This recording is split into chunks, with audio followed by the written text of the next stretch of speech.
The rain-slicked streets of San Francisco had turned the world into a blurry watercolor when I first spotted her, huddled under the awning of a derelict coffee shop on Market Street, her cardboard sign trembling in the wind like a fragile confession.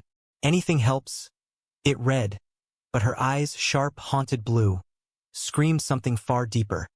A plea not just for coins, but for someone to remember she was still human. I stopped dead in my tracks, my umbrella forgotten, because in that moment, as thunder cracked overhead, I swear her gaze pierced right through the armor I'd built around my own buried secrets. That night, as I lay awake in my cramped Mission District apartment, the what-ifs clawed at me like the city's relentless fog. What if I didn't walk away? What if, instead of dropping a crumpled 20 and vanishing into the crowd, I invited her to the office holiday party, the one event where my tech bro colleagues pretended vulnerability was just another app feature? It was insane, reckless even, but in the quiet hours before dawn, it felt like the only honest thing I'd done in years. By morning, the decision had rooted itself in me like one of those stubborn California poppies pushing through concrete. I was Cooper Hayes, mid-level marketer at Apex Innovations, the kind of guy who scripted viral campaigns for apps that promised connection but delivered isolation. Gay in a world that still side-eyed it, out to a select few but closeted at work, where rainbow stickers on laptops felt like landmines. And now, this extending a hand to a stranger who might shatter everything. Her name was Eleanor. She told me later that week when I found her again, nursing a styrofoam cup of soup at a shelter on 6th Street. She was 50-something, with silver streaks threading her once auburn hair, and a voice that carried the faint lilt of Boston winters. Clipped, resilient, but frayed at the edges. "Why me?" she'd asked, her laugh brittle as shattered glass when I blurted out the invitation. The party was black tie optional, a glittering affair at the rooftop of our headquarters in the Salesforce Tower, overlooking the bay where tech dreams drowned in the tide. "Because," I said, fumbling for words that wouldn't betray my own loneliness, "no one should face the holidays alone. And honestly, I could use the backup. My +1 list is shorter than my LinkedIn endorsements."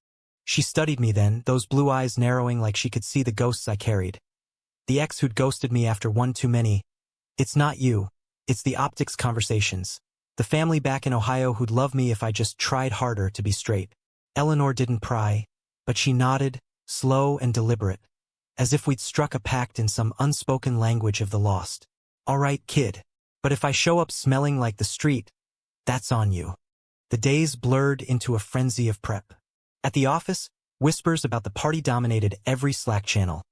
Who'd score the corner office nod from CEO Harlan Voss, the Silver Fox visionary who'd built Apex from a garage startup into a billion-dollar beast. Harlan was legend, charismatic, cutthroat, the kind of man who quoted Steve Jobs in board meetings and crushed unions with a smile. His wife was a myth, mentioned in passing like a state secret. Some East Coast heiress who'd vanished from the spotlight years ago, fueling tabloid rumors of divorce or worse.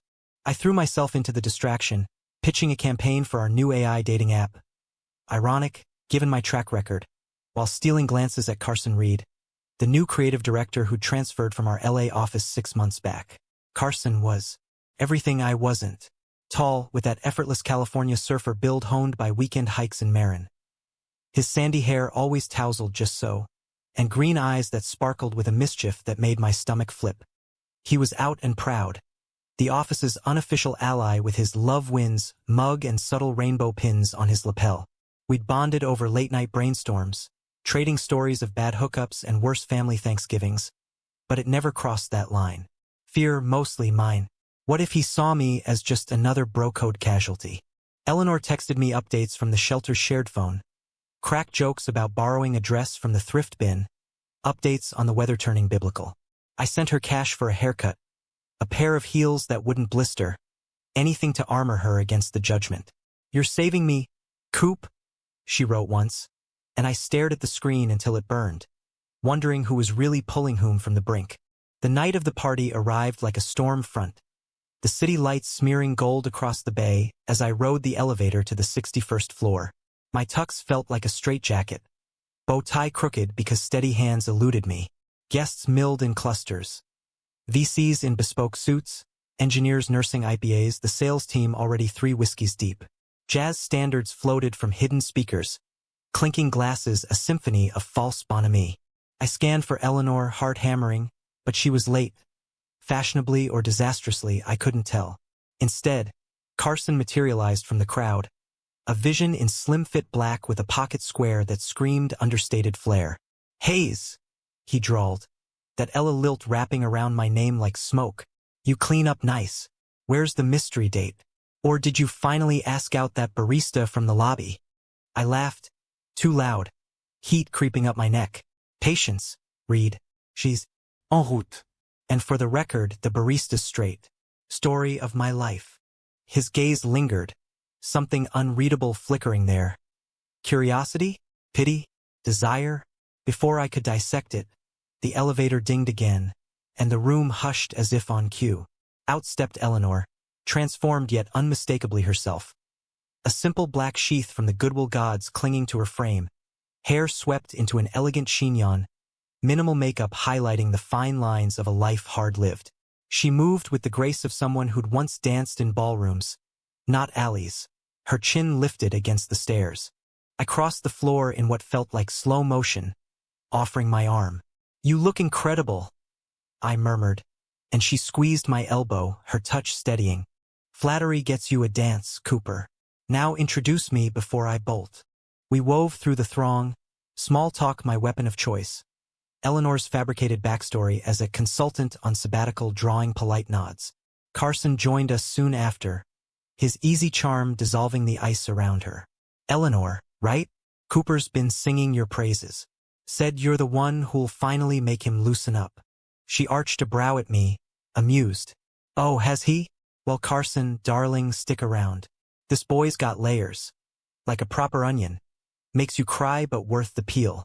We laughed, the three of us an island in the sea of schmoozers, and for the first time that night, I breathed easy.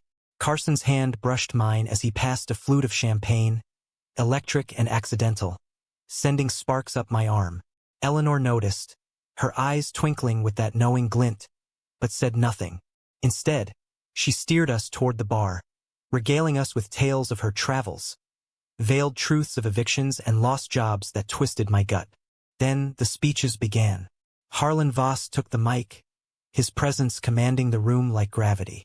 Salt and pepper hair, tailored tucks, a voice that boomed with practiced warmth. "To Apex Family," he toasted, "where innovation meets heart." Cheers erupted, but my eyes snagged on Eleanor, who'd gone statue still beside me, her glass midway to her lips. As Harlan droned on about quarterly wins and moonshot visions, she set her drink down, knuckles white. "Excuse me," she whispered, voice cracking like thin ice, and slipped toward the terrace doors, the city's hum swallowing her silhouette. I followed, instinct overriding decorum, Carson a step behind. Outside, the wind whipped off the bay, carrying the salt tang of secrets. Eleanor gripped the railing, shoulders shaking, not from cold, but sobs that racked her frame. "Eleanor? What?" She whirled, face streaked, eyes wild. "You don't understand, Cooper. That man up there? Harlan, he's my husband." The world tilted, the bridge lights blurring into streaks as her words landed like a gut punch.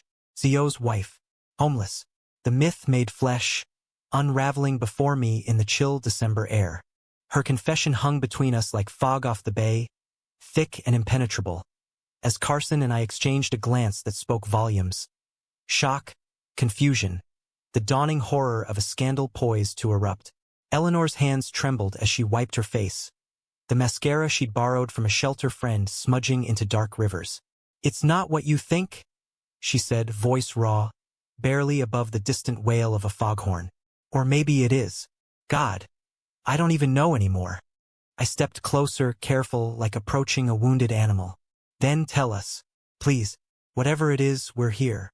Carson nodded, his usual levity stripped away, revealing a quiet strength that made my chest ache. He shrugged off his jacket, cashmere monogrammed, and draped it over her shoulders without a word. The gesture was small, but it cracked something in me, a fissure where envy and longing bled through. Why couldn't I be that effortless, that unafraid? Eleanor sank onto a wrought iron bench, the city sprawling below us like a glittering lie. "Harlan and we met in the 90s, back when he was just a scrappy coder in a Cambridge basement. and I was the poli-sci grad student who believed in changing the world one policy at a time. We built this empire together. Late nights, ramen dreams, the works. But success. Chews you up. Boardroom battles, venture vultures circling. I burned out, Cooper. Depression hit like a freight train. Pills, therapy, the whole carousel.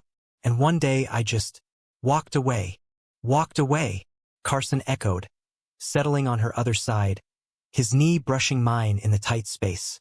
The contact was fire, grounding and tormenting all at once. She nodded, staring at the bridge's red spires piercing the mist. Told him I needed space, a reset.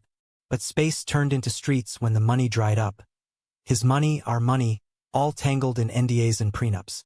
I didn't want his pity or the headlines. Voss' wife vanishes.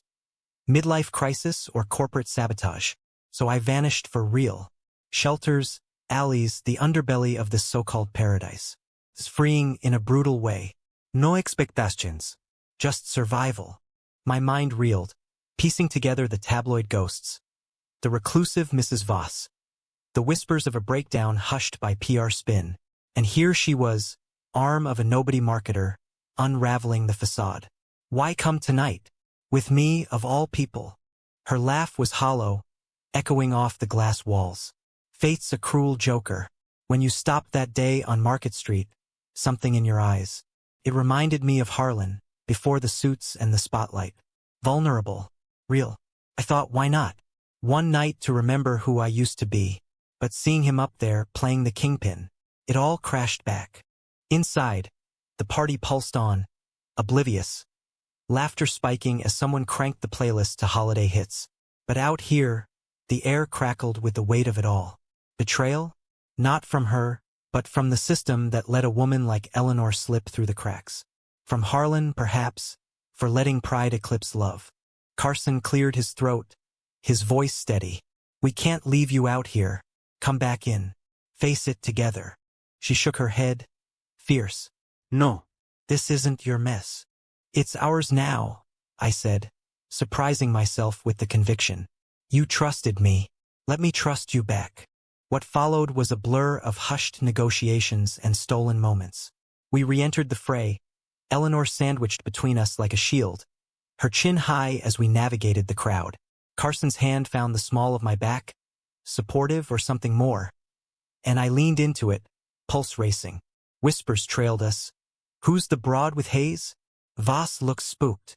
Harlan's eyes locked on her from across the room during his wrap-up toast, the mic nearly slipping from his grip.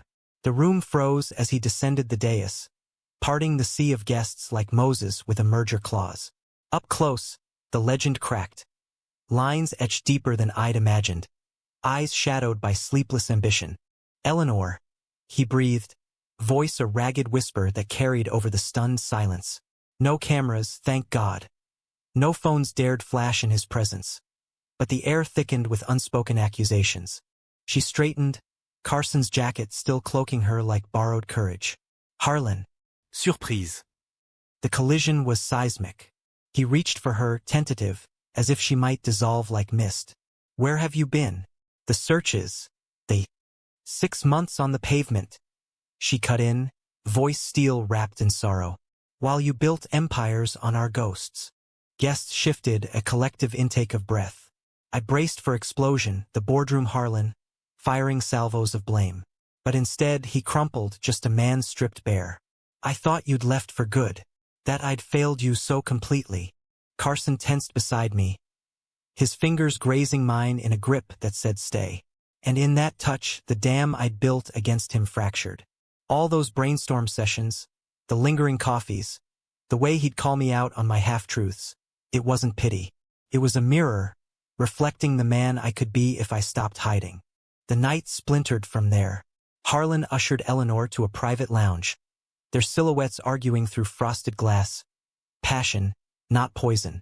The party devolved into damage control. Executives herding rumors like stray cats, HR lurking with NDAs at the ready. Carson and I found refuge on a balcony alcove, the city a distant roar. You okay? He asked, leaning against the railing, his profile sharp against the neon haze. I exhaled, the weight lifting fractionally. Define okay. I just invited the boss's missing wife to crash his ego. He chuckled, low and warm, turning to face me. Moonlight caught the flecks in his eyes, gold amid the green. You're a lot of things, Cooper Hayes. Reckless, kind, brave as hell. A pause, heavy. And maybe, something else to me. My heart stuttered, the words I'd rehearsed in mirrors dying on my tongue. Carson, but sirens wailed below. Ambulance, not cops. Shattering the moment. We rushed back inside to chaos. Eleanor collapsed in Harlan's arms, pale as the fog. Panic attack, a medic explained later. After stabilizing her in the executive suite, Harlan hovered, wrecked, confessing to the paramedics. And us by proxy. How he'd buried her pain under NDAs, fearing scandal would tank the stock. By dawn, as the partygoers trickled out like confetti in reverse, Harlan pulled me aside in the emptying lobby. His handshake was firm, eyes grateful. You brought her back, Hayes. Whatever this costs you at work. It won't. Relief washed over me, but it was Carson's quiet, we did it together, that anchored me. As Eleanor rested upstairs, Harlan arranging a discreet return to their Pacific Heights home. Therapy, no strings, real this time. We shared a cab south through the waking city. The ride was silent at first, exhaustion a heavy blanket. Then Carson turned, his hand covering mine on the seat. That's something else? It's this. And he kissed me. Soft, tentative, tasting of champagne and possibility. I pulled back, breathless, the skyline blurring past. What now? Now? We figure it out. No hiding. No what-ifs. For the first time, the fog felt like a promise, not a shroud. But figuring it out, that was the cruelest hook of all. The holidays blurred into a tentative normalcy. Eleanor settled back into the Voss penthouse with a private therapist and a no BS pact with Harlan that made headlines only in the society pages. Power couples reunion, from shadows to spotlight. She texted me weekly, cryptic emojis, and thanks for the nudge, kid. Her way of saying we'd rewritten her ending. At Apex, the scandal fizzled into folklore. Harlan even greenlit my AI dating app pitch, dubbing it Hayes Heartstrings, in a nod that felt like absolution. Work became a tightrope, though. Carson and I danced around it. Stolen lunches at Tartine, where he'd steal my croissant and I'd pretend not to notice how his laugh lit the room. After-hours walks along the Embarcadero, hands brushing until one night, under the ferry building's clock, they laced fully. Kisses evolved from tentative to consuming, pressed against the cool brick of alleyways or the fog-damp benches of Dolores Park. He was sunlight to my shadow. Out since 18, family barbecues with pride flags waving. A string of boyfriends that taught him love's sharp edges without dulling his shine. Me? I was the slow thaw. Coming out at 28 felt like defusing a bomb with kitchen shears. What if it changes everything? I confessed one evening, sprawled on his No Valley couch, his head in my lap as indie folk crooned from the speakers. He traced patterns on my thigh, patient. It changes the hiding, co-op. Not the you I fell for. The words lodged in my throat, sweet and terrifying. For the first time, I let myself believe in it. Not the app's algorithm matches, but the messy human algorithm of us. Yet conflict brewed, insidious as San Francisco's summer fog. It started with whispers in the break room. Hayes and Reed? Figures after that Voss drama. Then emails, anonymous, laced with HR speak. Concerns regarding workplace dynamics. Harlan, bless his reformed soul, shut it down, but the poison seeped. Carson, ever the optimist, brushed it off. Tech's pink-washing era. Babe, we're the poster boys. I wanted to believe him, but doubt gnawed. My Ohio roots ran deep. Dad's factory-closing sermons on traditional values. Mom's passive sighs over Thanksgiving turkey. Outing myself meant more than rainbow stickers. It meant bridge burning, the kind that left ashes. And Carson deserved better than my half-in, half-out limbo. The betrayal hit like a rogue wave on New Year's Eve, at a warehouse bash in the Dogpatch. Exposed brick, bass-thumping EDM. The kind of party where secrets fermented in craft cocktails. We'd planned a quiet night, but Carson's best friend from LA, Jax, a tattooed graphic novelist with a grin like trouble, insisted, live a little, Coops. 2020 is excess your year to glow up. I tried. Amid the throng, Carson pulled me onto the dance floor, body slick with sweat, his hips sinking to mine in a rhythm that drowned the world. For those minutes, it was perfect. His breath hot on my neck, hands roaming with permission, the bass vibrating through us like shared pulse. Then Jack sidled up, slinging an arm around Carson's shoulders, whispering something that made him throw his head back in laughter. The intimacy of it, easy, unburdened, twisted like a knife. Was this what Carson missed? The effortless camaraderie I couldn't fake? I slipped away to the rooftop, the bay a black mirror under fireworks that bloomed like accusations. Carson found me there, concern etching his face. "Hey, where'd you go? Thought we were owning this night." "We are." I lied, the words ash. "Just needed air." He stepped close, fireworks painting his features in staccato light. "Talk to me. Is it the office crap? Or me?" I finished, the truth spilling like cheap Prosecco. "I'm holding you back, Carson. This half-life. Stolen kisses. Checking corners before I say, I love you. You deserve fireworks every day. Not just when I feel brave." His face fell, a shadow crossing those green eyes. "That's not Cooper, stop. We're in this." But the seed was planted, doubt's ugly bloom. Over the next weeks, it festered.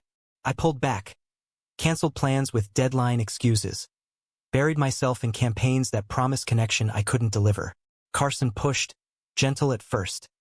Texts laced with heart emojis, voicemails that cracked with worry. We said no hiding. "Don't make me the ghost now." The climax crashed on Valentine's, not with roses but reckoning. I'd ghosted a dinner reservation at foreign cinema, claiming a flu that left me feverish only in regret. He showed up at my door anyway, rain-soaked and furious, takeout bags dangling like indictments. "Open up, Hayes, or read, whatever the hell you're calling yourself tonight." I did, shame-hot, the apartment a mess of unopened mail and takeout ghosts. He stormed in, dropping the bags on the counter, green eyes blazing. "This is the betrayal, Cooper. Not the world out there, the one you're building brick by brick inside." "I know," I choked, tears pricking. "But loving you is terrifying. What if I lose it all? The job, the fragile peace with my folks." "Then we rebuild," he shot back, voice breaking. "Together. But you have to choose. Us or the cage." The silence stretched, raw as an open wound. Outside, the city hummed indifferent, lovers strolling hand in hand under street lamps. I thought of Eleanor, her leap from shadows, Harlan's humbled grasp.